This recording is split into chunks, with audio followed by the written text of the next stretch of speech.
السلام علیکم۔ کچھ لوگ رمضان کے مہینے میں وزن گین کر لیتے ہیں، کچھ لوگ وزن لوز کر لیتے ہیں۔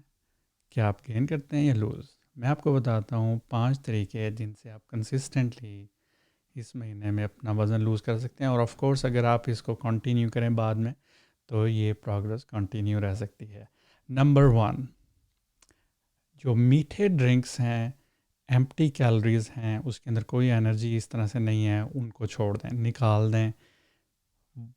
اس سے آپ کو بہت زیادہ فائدہ ہوگا۔ اس کے اندر سوڈا بھی شامل ہے، یہ ساری جو یہ روح افزا اور وہ ساری جو نرے میٹھے ڈرنکس ہیں ان کو نکال دیں۔ جو فروٹ جوسز جو ایکچوئل آرگینک چیزیں ہیں وہ اس میں کاؤنٹ نہیں ہو رہی، اور کوئی نمکیات والی چیزیں یا اسکنج بین کم میٹھے کے ساتھ وہ ٹھیک ہے۔ نمبر 2، جو ایپیٹائزرز ہیں، سموسے پکوڑے اور بے تحاشا چیزیں، پہلے ان سے پیٹ بھر لیتے ہیں، اس کے بعد دوبارہ کھاتے ہیں۔ آپ ایپیٹائزر کو نکال دیں۔ جس وقت افطاری کا ٹائم ہوتا ہے، اگر ایپیٹائزر آپ کھجور سے افطار کریں، یہ کوئی اسلامک وہ نہیں ہے کہ آپ نے پہلے دونوں چیزوں کو پورا اچھی طرح سے پیٹ بھرنا ہے، تو اس کو آپ مکمل طور پہ نکال دیں۔ جس وقت افطاری ہو، خاص طور پہ آپ گھر میں، تو سیدھا آپ مین میل کی طرف جائیں، اور اس سے آپ کا پیٹ بھی بھر جائے گا، اور آپ کو 2 دفعہ دوبارہ میل نہیں کرنا پڑے گا، ٹائم سیم ہی لگتا ہے آلموسٹ۔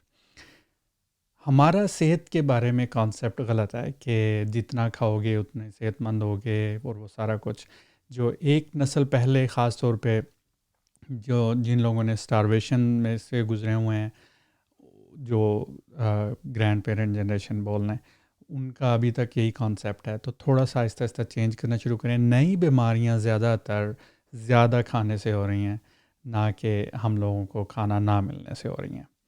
تو اس کے اندر جو ہمارا بنج ایٹنگ کا کانسیپٹ، جس کے اندر ہم اتنا زیادہ کھا لیتے ہیں کہ وہ جگہ نہیں رہتی، وہ جو کہہ کے مولوی صاحب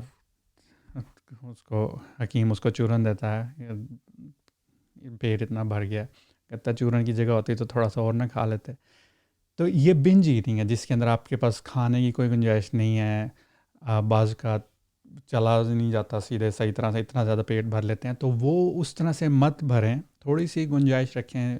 سنت بھی ہے، حدیث بھی ہے کہ تھوڑی سی ابھی تھوڑی سی بھوک باقی ہو تو ہاتھ کھینچ لو، خاص طور پہ افطاری کے وقت۔ پورے دن بھوکے رہنے کا یہ مقصد نہیں ہے کہ اب بس کھاتے ہی رہنا۔ نمبر 4، جو ایکسس ہے آپ کے کھانے کی، جو آپ کے پاس موجود ہے، اس کو آپ تھوڑا سا لمٹ کریں۔ جو سویٹس ہیں خاص طور پہ، وہ سب سے بڑا کمپوننٹ ہے، تو اس کو آپ لمٹ کریں۔ اول تو آپ خریدیں کم، لیکن اگر لینا ہے تو تھوڑی مقدار میں لیں، بلک میں نہ لیں۔ جب آپ نے اگر کوئی بھی اس طرح سے میٹھے میں یا اس طرح کی جو چیزیں جنک فوڈ میں خریدنی ہیں، تو ان کو آپ بلک میں نہ خریدیں، تھوڑا تھوڑا سا۔ اگر ایک سرونگ لی ہے، اگر بہت زیادہ ہوا بھی، تو وہ کافی دوبارہ جانے کی حاصل اس میں لینے میں تو چانس زیادہ ہے کہ آپ بہت زیادہ اس کو یوز نہیں کریں گے۔ ہمارے ہاں جب تک اچھی طرح سے وہ بھی میٹھے کا علیحدہ سے نہ ہو تو وہ پورا نہیں کنسیڈر کیا جاتا، وہ اس کا کوئی آپ کو صرف ہیلتھ کا اس کا نقصان ہے۔ اور اگر خاص طور پہ ابھی بھی آپ کو جو ہماری ینگر جنریشن میں اب زیادہ بیماریاں، ایون ہارٹ کی بیماریاں زیادہ سے زیادہ سننے میں آ رہی ہیں، ان کی یہی وجوہات ہیں۔ تو چھوٹی بچپن سے یہ عادت ڈالیں۔ یہ بچے کا مطلب یہ نہیں کہ آپ بچوں کو بس کھلاتے رہیں، ان کا بھی یہی ہے، وہ خون کی نالیاں اور اس کی جو روانی کے لیے ان کی صحت مند خوراک زیادہ ضروری ہے۔ ہماری جتنی ایڈز ہیں ٹی وی پہ، ہماری باقی ساری چیزیں، ہر وقت رمضان میں خاص طور پہ ایک فلڈنگ ہوتی ہے، اتنی زیادہ ڈشیں، اتنا زیادہ کھانا، اتنا زیادہ وہ چیزیں وہ رکھتے ہیں، اور ایک جب ہم پارٹی میں جاتے ہیں تو سیم چیز، تو تھوڑا سا لمٹ کریں۔ اور زبان تک ذائقہ رہنا ہے، اس کے بعد ذائقہ ختم ہو جانا ہے، لیکن وہ فوڈ آپ کے میٹابولزم میں، آپ کے جسم میں رہنی ہے۔ اور اسی چیز میں یہ نہیں کہ اب آپ نے ڈال لیا ہے اپنی پلیٹ میں، پہلے تو یہ کہ کم ڈالیں، لیکن اگر ڈال لیا، اب یہ نہیں کہ آپ پلیٹ ختم کرنی ہے، تو کھایا نہیں جا رہا لیکن پلیٹ ختم کرنی ہے، یہ غلط کانسیپٹ ہے۔ وہ آپ کا پیٹ کوئی وہ نہیں ہے،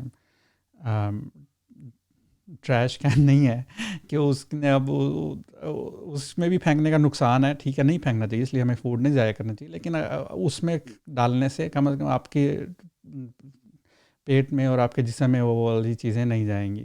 تو لمٹ کریں وہاں پہ. اور آخری پوائنٹ خاص طور پہ اس مہینے میں زیادہ امپورٹنٹ بن جاتا ہے سلیپ. تو جب ہم سوتے کم ہیں اس سے بھی ہمارے باڈی زیادہ ہارمونز ریلیز کرتی ہے جن سے بھوک زیادہ لگتی ہے. تو اس میں خاص طور پہ اگر آپ رات کے وقت وہ لمٹ ہو گئی ہے تو دن میں آپ ایک عام طور پہ روٹین میں ہم کہتے ہیں کہ نیپ نہ لیں، لیکن اب آورز ہی لمیٹیڈ ہیں رات کے. اگر آپ نے خاص طور پہ تراویح پڑھی اور صبح آپ نے جلدی اٹھنا ہے تو اس میں پھر آپ ایسے میں ایک نیپ ایڈ کر لیں دن میں.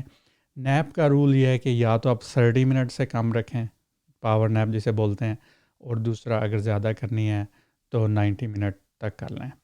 تو 90 منٹ میں آپ کا ایک سلیپ سائیکل پورا ہو جاتا ہے. تو اتنی نیپ کر لیں اور اس سے زیادہ پھر نہ کریں، اور اپنے آپ کو ایک روٹین میں جو بھی نیپ یا جس طرح بھی آپ نے سائیکل بنانا ہے اس کو ایک روٹین میں رکھیں اپنے جسم کو، اور اس کو ہی ریگولرلی آپ کریں. تو یہ چیزیں کریں انشاءاللہ آپ کا وزن آٹومیٹکلی. ابھی اس میں نے ورزش نہیں بولا، رمضان میں مشکل ہوتی ہے، لیکن جب وہ رمضان پورا ہو اس کے بعد بھی اپنی یہ عادتیں، اچھی عادتیں جاری رکھیں. اور اگر ان چیزوں کا فائدہ آپ کو لگتا ہے کہ ہوگا یا آپ میں ایکسپیرینس کریں تو اپنے ساتھ دوسرے لوگوں کو بھی بتائیں. اور اگر آپ کے پاس ان ساری باتوں کو کرنے کا ٹائم نہ ہو یا قریب نہ ہو تو ویڈیو اپنے دوستوں سے شیئر کریں. Thank you. اوکے، رمضان مبارک. اللہ حافظ.